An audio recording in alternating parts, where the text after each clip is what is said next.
টুইটাৰত আপোনাৰ হিমন্ত বিশ্ব শৰ্মাৰ যোনটো তৰ্কাতৰ্কি লাগিছিল হয় হয় মানে side keeping aside the political side definitely সৰুৰ পৰা আপুনিতো তেওঁক পাইছিলে তাৰপিছত এতিয়া প্ৰফেশ্যনেলি যেতিয়া আপুনি এনেকুৱা এটা পাব্লিক প্লেটফৰ্মত তৰ্কাতৰ্কি কৰিব লাগে এপ্ৰ'চটো কেনেকুৱা থাকে মানে কেনেকুৱা ফিল হয় এজ লং এজ মই মানে মই এটা ষ্টেণ্ডাৰ্ড মেইনটেইন কৰিছোঁ এটা ডিগনিটি মেইনটেইন কৰিছোঁ মই একদম মানে এগ্ৰেছিভ হওঁ কিন্তু মই এটা ডিগনিফাইড মানে এটা ষ্টেণ্ডাৰ্ড মেইনটেইন কৰোঁ মহাভাৰতত অৰ্জুনতো নিজৰ পৰিয়ালৰ ওপৰতে আক্ৰমণ কৰিছিলেতো আৰু যুদ্ধত সি কৃষ্ণক কি সুধিছিল যে মই ভীষ্ম পিতামহ দ্ৰোণাচাৰ্য এওঁ মোৰ গুৰু এওঁ মোৰ পিতৃতুল্য মই কেনেকৈ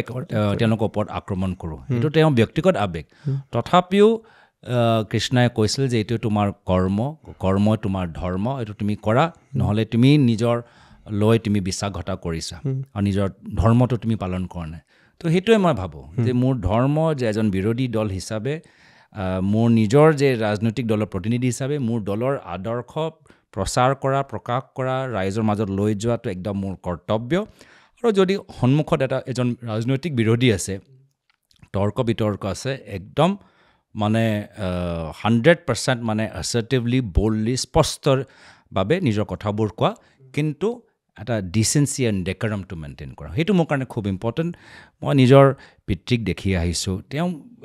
সঁচাকৈ মানে চবকে মানে এগ্ৰেছিভলি এটেক কৰিব তেওঁ যে ক'ব নোৱাৰে তেওঁ খুব মাইল্ড মেনাৰ হাঁহি থাকে কিন্তু কোনেও ক'ব নোৱাৰে যে প্ৰায়ত তৰুণ গগৈদেৱ বল্ড বা এগ্ৰেছিভ নাছিল তেওঁ আছিলে বল্ড আছিলে এগ্ৰেছিভ আছিল কিন্তু যে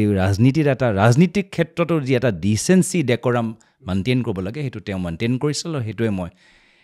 নিজৰ জীৱনত ব্যৱহাৰ কৰিবলৈ চেষ্টা কৰিছোঁ